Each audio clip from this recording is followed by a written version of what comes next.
Ha Qur'ondan ma'no olib ketaversiz, men ma'no olib aniq adashamiz. %100 adashamiz. %100 Qur'onni tafsiriga qaramagan, hadisni sharhiga qaramagan odam %100 adashadi. Payg'ambarning qonini ichib yorgan bir sahoba. Vaholanki qon harom.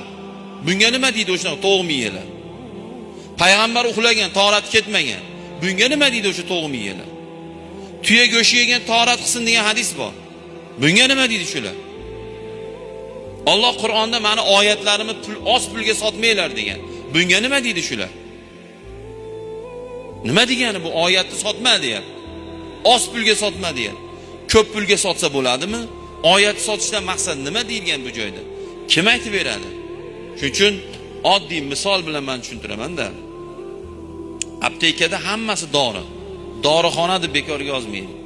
Kirganingizdan boshlab o'sha yerda kichikroq aptekalarda 1.5 xil dori bo'ladi. Kattaroq aptekalarda 3000 xildan oshiq dori bo'ladi. Kiring, aptekerdan ham so'ramang, vrachdan ham so'ramang. O'zingiz tanlab dori ichaveringchi. O'las, oshna. Ko'z ko'rmay qoladi.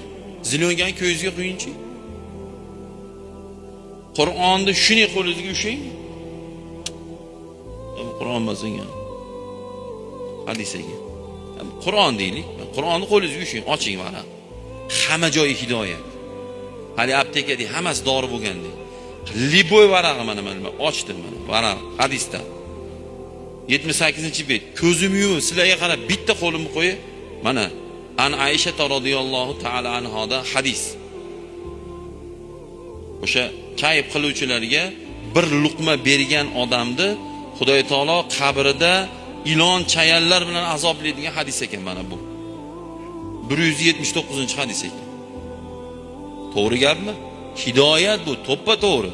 Lekin bu hadisni o'ziga qarangda 1 2 3 4 5 bet sharh yozilyapti.